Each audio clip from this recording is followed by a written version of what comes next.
Hello mga ka-farmer, good day nga pala sa ating lahat. Ito nga pala yung ating gagamitin na herbicide ngayon sa ating talungan. Ang gagamitin nga pala natin ay gawa ng Agway Techburn DNFL. Herbicide po ito na pwede sa mga tanim na halaman tulad ng mga ating gulayan. Pwede po ito. Takal nga pala natin dito kahit na 3 o 4 na takip, pwede rin 5, depende po sa kapal ng ating damuhan sa ating gulayan. Kaya ito nga, papanoorin po natin ngayon kung paano at kung paano kung timplahin ang ating Techburn. Ayan mga ka-farmer, kargahan lang natin ng tubig ang ating sprayer para dikit-dikit maagad dun sa ating sprayer yung ating gagamitin na herbicide, at para mahalo na rin kahit na isang timba lang ilagay natin sa ating sprayer o knapsack sprayer. Ang timpla natin dito 5 takip, kaya 4.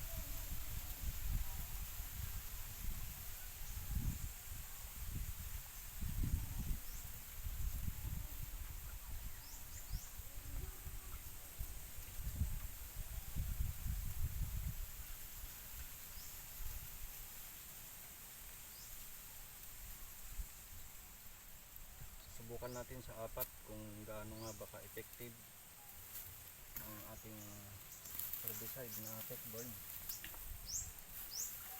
Ayan, ito nga tayo ngayon dito sa ating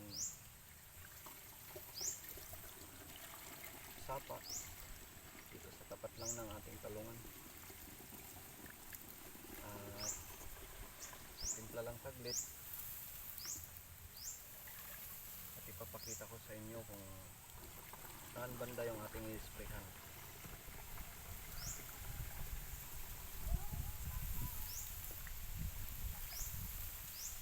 Huwag lang natin to i-spray sa ating dahon ng ating talong para hindi masunog. Ginawa ko nga doon sa ating talungan, tinanggalan ko muna ng damo masyado dun sa may kanyang puno para hindi masyadong makapal, dali sa gitna na lang yung makapal ang damo.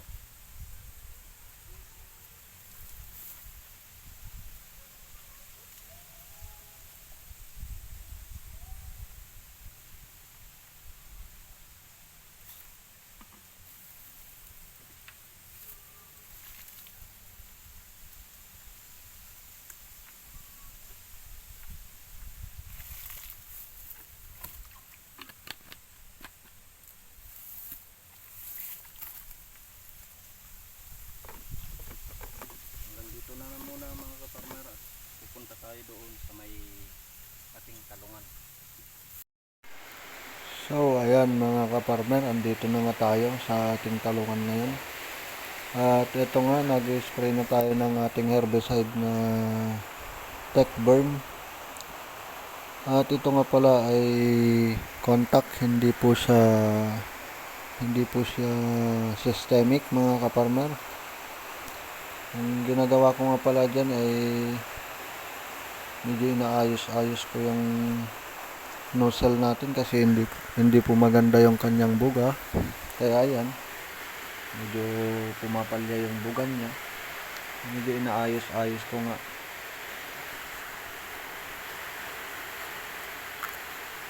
At ayan na nga, okay na nga talaga yung nozzle natin.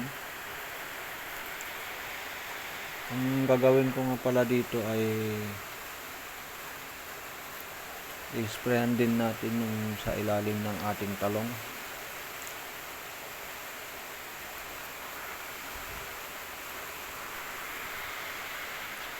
Ito nga palang herbicide na ito ay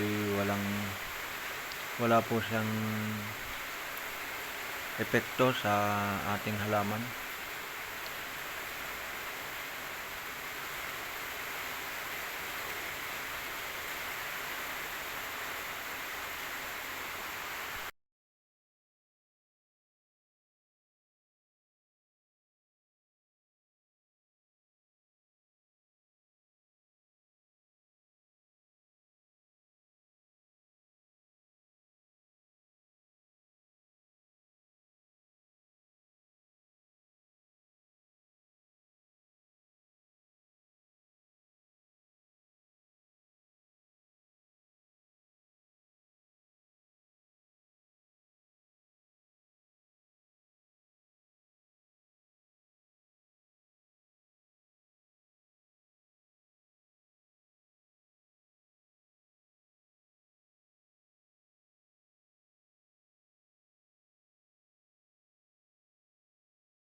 At ayan po, nakikita po natin na na-sprayan ko pati sa ilalim ng ating talong, mga kaparmer.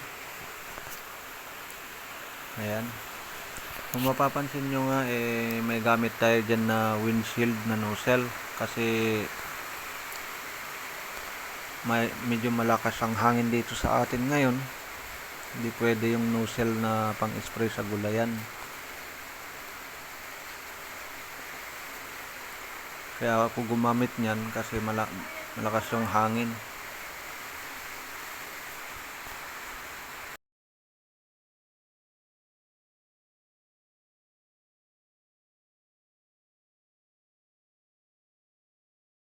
Ang ginawa ko nga pala dyan sa ating talungan mga kaparmer, sa kanyang punuhan ay ginapas ko po bago ko po inisprehan.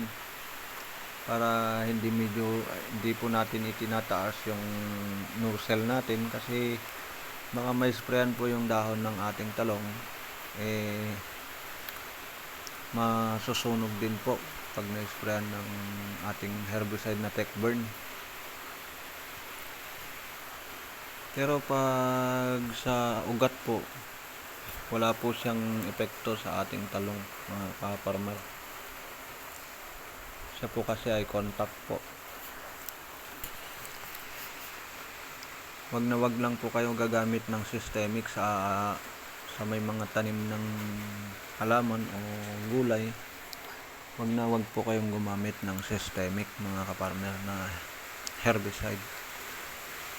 Kasi po ang systemic po ay pati po yung ating halaman o gulay pinapatay po, at may side effect po sa ating halaman ang systemic.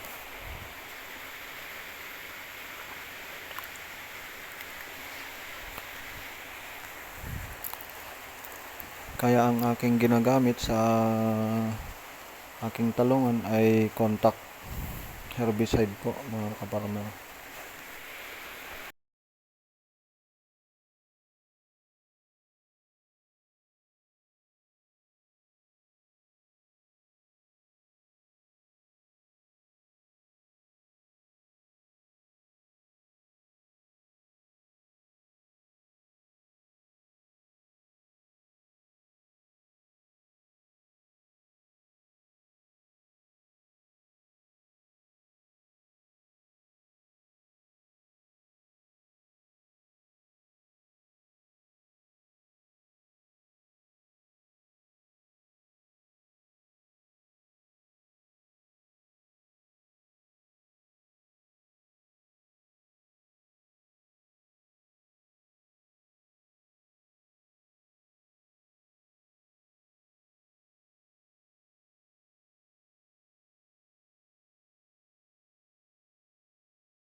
So ayan, hanggang dito na nga lang tayo mga farmer.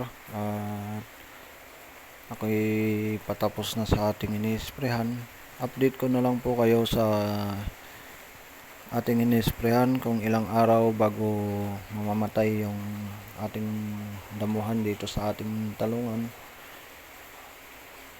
Oras na makita ko na may pinagbago sa isang araw, dalawang araw, bibidyohan po natin yan para makita po natin kung ano ang epekto ng ating herbicide na Techburn mga kaparmer.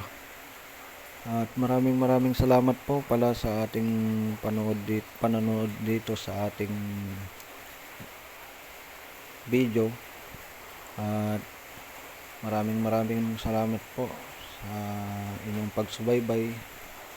Paki-like and follow na rin po sa ating channel at mag-comment din po, mag-iwan din po kayo ng comment para malaman po natin kung ano ang ating katanungan. Yun lang po, maraming salamat.